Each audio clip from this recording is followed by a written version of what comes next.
امیرا داخل آشپزخانه جادویی. صبح آفتابی بود و آشپزخانه پر از نور شده بود.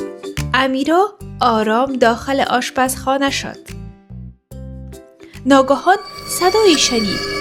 سلام امیرا، اینجا رو ببین، من دیگ هستم، من غذا رو میپزم. بیایید اسمهای وسایل آشپزخانه را بیاموزیم.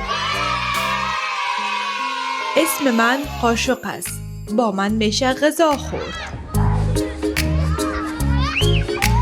پنجه، و من پنجه هستم، در خوردن غذا کمک میکنم.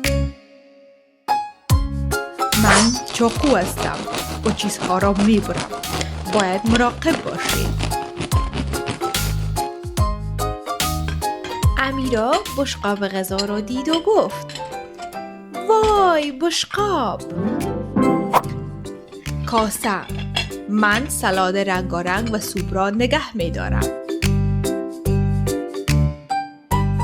گیلاس آب، من آب را نگه میدارم. پیاله، با من میتوانی چای بنوشی. چاینک، چای داغ حاضر است. چای جوش، من آب را گرم می کنم.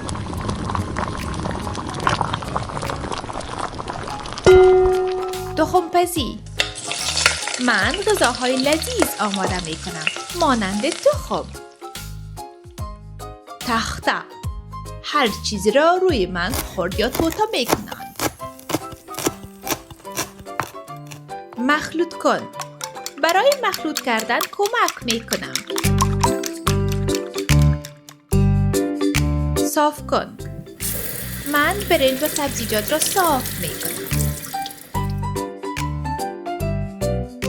همه وسایل روی میز آرام و منظم بودند. یخچال گفت سلام امیرا، من غذاها را سرد و تازه نگه می دارم. داش گفت کیک و نان خشک را با من بپز.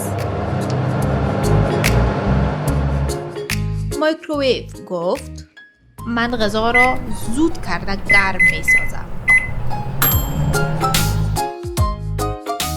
توستر، نان صبح را برای صبحانه گرم می کند. نان تازه روی میز گفت من قهرمان آشپزخانه هستم.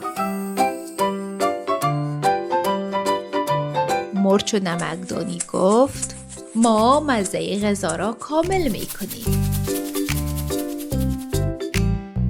امیرا با خوشحالی گفت چقدر چیزهای جالب یاد گرفتم. مادرش داخل آشپزخانه شد و گفت آفرین امیرا، امروز تو اسم تمام وسایل آشپزخانه را یاد گرفتی. آفرین.